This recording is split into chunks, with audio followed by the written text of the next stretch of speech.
Hey, how's it going, everyone? My name is Derek Afasi. I'm the owner of Afasi Financial Group and RetireSharp.com. Today's topic I want to discuss with you retirement for dummies. And I want to break down this video into two different segments. One, with the individuals that are just starting out for retirement planning and they're trying to accumulate their wealth. What are some different things to avoid and make sure that you're accentuating? And then the other is for those individuals later on in life, the ones that have already accumulated their retirement nest egg, and how to take proper preservation and distribution strategies to make sure that they have that peace of mind in retirement. So I have another video out there with retirement for dummies, mainly on the wealth accumulation side. This is going to be a culmination of all of it across the board, so I hope you enjoy. Basically, regarding the accumulation side, what typically happens is an individual works for a specific company, and this company is going to, whether it's a federal agency, whether it's a private employer, a public employer, whatever the case may be, would determine what sort of retirement options you might have. So if this person's working for, let's say, a private institution, and this private institution is trying to give them additional benefits of saying, we have something known as a 401k plan here for this employee. What essentially happens is this individual is going to go to work and is going to make income each and every month, each and every year. With a 401k type retirement strategy, an individual could place a portion of a salary into this sort of 401k plan. Think of it like a 401k, like a retirement bucket. So each and every month, each and every pay period, he's placing more and more, he or she is placing more and more dollars into this 401k account. So if, let's say, this 401k account had a fixed account associated with it, well, then this bucket is going to be growing each year by the contributions into this account, and then also the interest credit is going to be a fixed interest credit as well. So the combination between those two are going to try to make this bucket grow larger and larger and larger at the end of the day, at the end of the year. So eventually, when this individual is working, they started working in their 20s, they decide, okay, I'm going to stop working when I'm in my 60s. They have about, 30 to 40 years plus of growth of doing those small incremental, contributions into that type of plan. So that's the correct mindset to have, is to say, if I'm placing dollars aside, I want to make sure that I'm eliminating the negatives. I want to make sure that I'm avoiding any sort of downward losses or flaws within this plan that could eliminate, that could say, okay, my bucket's growing, 1 year and then all of a sudden it gets depleted the next year. How exactly do I prevent that? So many times, and this 401k is the most common type of retirement account that individuals possess. And the mistake that's made is they don't understand the negatives that are associated with those 401k related plans or those retirement related plans. And the negatives are known as reverse dollar cost averaging. And what it says is when you're placing dollars into a type of plan such as a 401k, yeah, you might have a fixed account option or you might have certain stock options, but majority of the times you have something known as mutual fund related options. So you might say, okay, like a target date fund or a conservative portfolio, an aggressive portfolio, where it's comprised of a mixture of stocks and bonds into these types of mutual fund related options. Well, the 401k has their own slew of fees associated with that type of plan. So the most common type of retirement account in America today is the 401k account. Understand there's fees associated with that type of plan. When you're choosing mutual funds within that plan, those are going to be additional fees with this type of plan.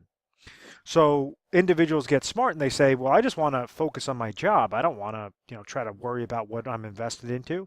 I'm going to go and hire an advisor to monitor this account. I might only have about 5 to 15 different fund options to choose from, but that's still more than anything I could chew. I don't want to deal with it. I just want to go to work, know that I'm placing dollars aside, and know that those dollars are growing. Well, that's where you have these advisors. You have many advisors, wealth accumulation specialists, as they like to call themselves, that they will charge you a fee for that, whether that's a flat fee or whether that's a management fee to help monitor those types of accounts. That advisor could charge you different fees. So what do we have here? If we're thinking this in the terms of a bucket, we have the first hole is the 401k related fees, the second hole is the mutual fund related fees, and the third hole is the advisor fee. So you're saying, okay, this advisor better be good if I'm giving him any sort of fee. The problem that lies there is there's no guarantees when you're dealing with advisors to monitor those accounts. The only thing that's guaranteed is that you're going to be paying a fee. The fourth negative with this is a downward market loss potential. So when somebody's in their 20s and they're starting to accumulate monies for retirement, they're looking and they're saying, okay, well, I understand that mutual funds or, my different options might be tied to the market, and historically the stock market has always gone up. Well, whenever that market goes down, you have to incorporate that negative to the account. So, like in 2008 was a prime example, individuals had mutual fund related options that were tied 100% to the market. So, when the market had that large shift, you had individuals that were saving dollars, saving hundreds of thousands of dollars into their 401k account throughout the years. And because of that one shift, let's say if they had $800,000 in their 401k account, they left that year with $400,000 into their 401k account.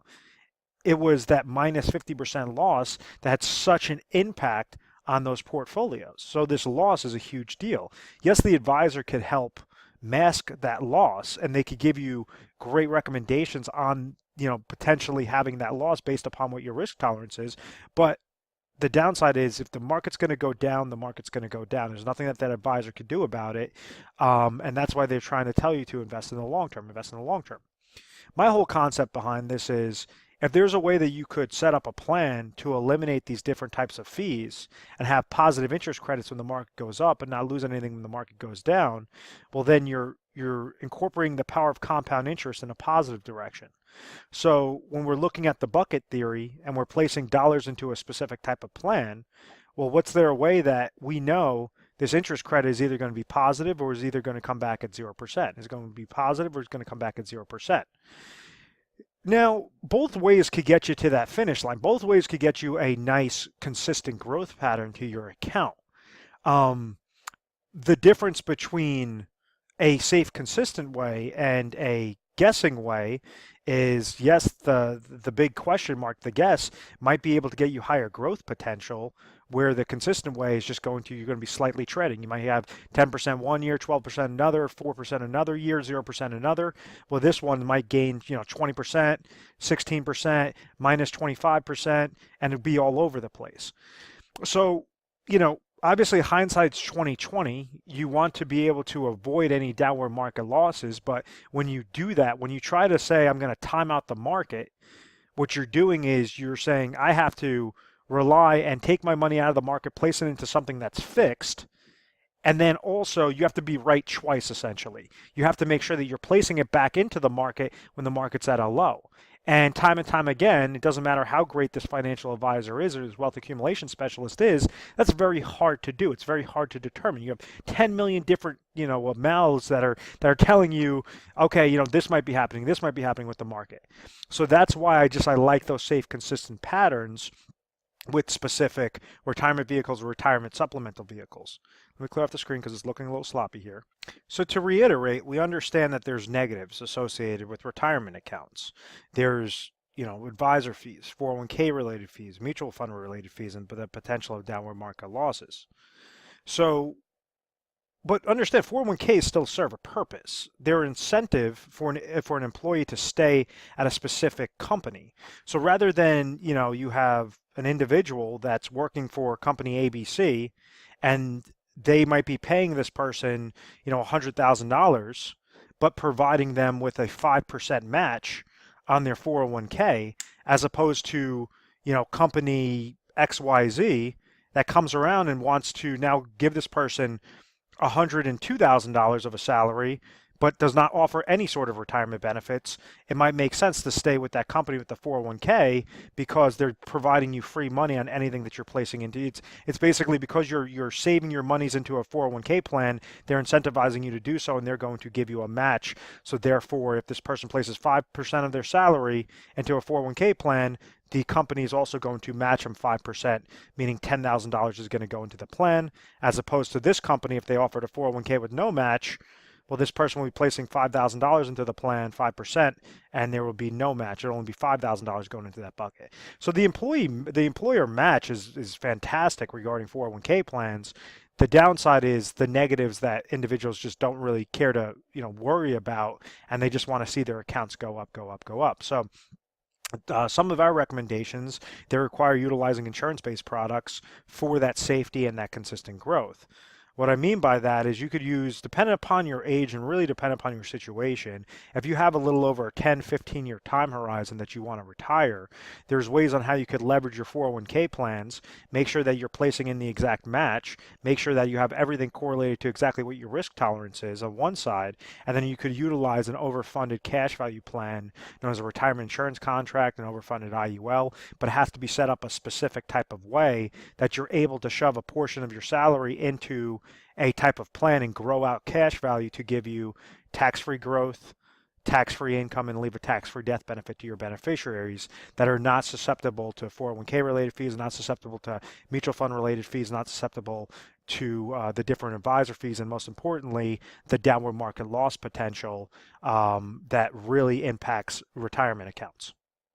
So that is what I use for my own money. It's because it gives me peace of mind, it gives me safety, it gives me consistency. If I want to retire before the age of 60, I could do that with those cash value plans. But to each his own. Some people like to be super aggressive. Can I go and throw my dollars into speculation? And do I think I'm, savvy enough to manage my own funds? Of course. But I like to have that peace of mind. I like to have those floors of 0% when the market goes down, cap rates up to as high as 17% whenever the market goes up based upon the indexing strategies, based upon the product lines. So that could be a decent way. Now, once again, if I'm looking to retire in the next 5 years, 10 years, I wouldn't go with a cash value plan. I think that, really depends upon a case-by-case basis with how somebody wants to accumulate their wealth. But as long as you're mindful of reverse dollar cost averaging, you could prevent it. You could understand and maybe say, I want to look really closely into mutual fund performance or mutual fund related fees or advisor fees. Is it justified to go and, hire financial advisors? So that's what I want as the takeaway. It's not necessarily give you crazy recommendations on what you should do. It's just be mindful of it. And yes, there are options. If you're interested in seeing more of that safe, consistent route, that's something that we could help you guys out with. And we explain it to you because, 95% of those plans are set up a horrible way where you have to see, what is the benefit of the agent that's offering it to you?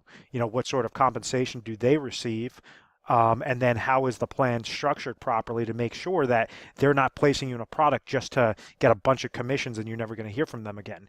You want to make sure that you're stripping away any sorts of costs, any sorts of expenses, so you have nice accumulation into those plans at all angles. So now what happens to individuals that say, okay, well, I want to retire in the next 10 years, 12 years, 5 years, 2 years.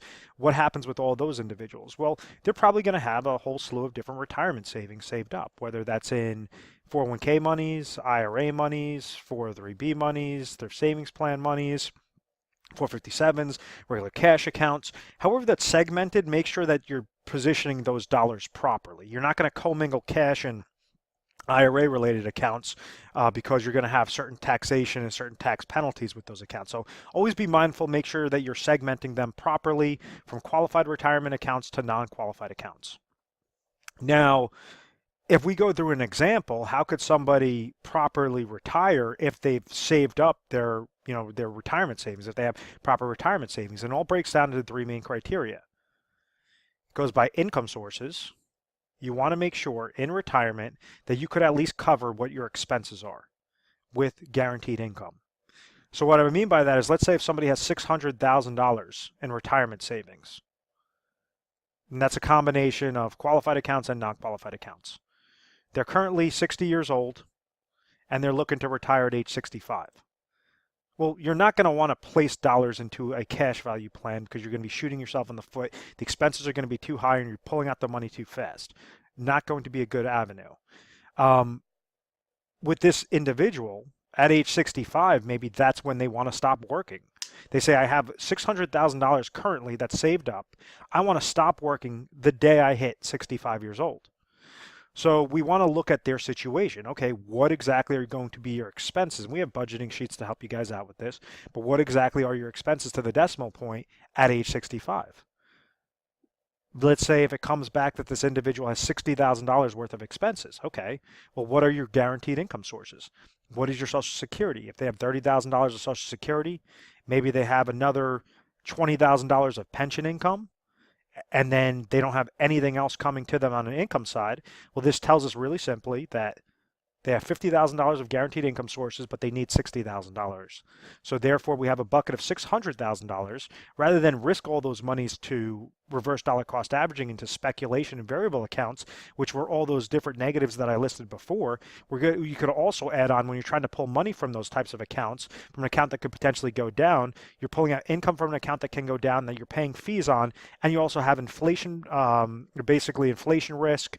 You have longevity risk of how long someone's going to be living to. You have social security risk. There's a whole slew of different risks in there that you just want to break it down to a bare bones minimum.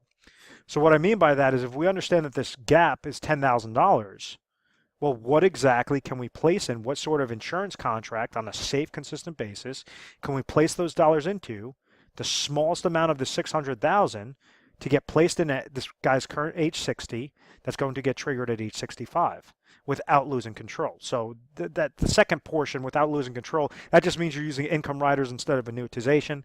But ultimately what we're trying to do is look at what's needed and then plan backwards.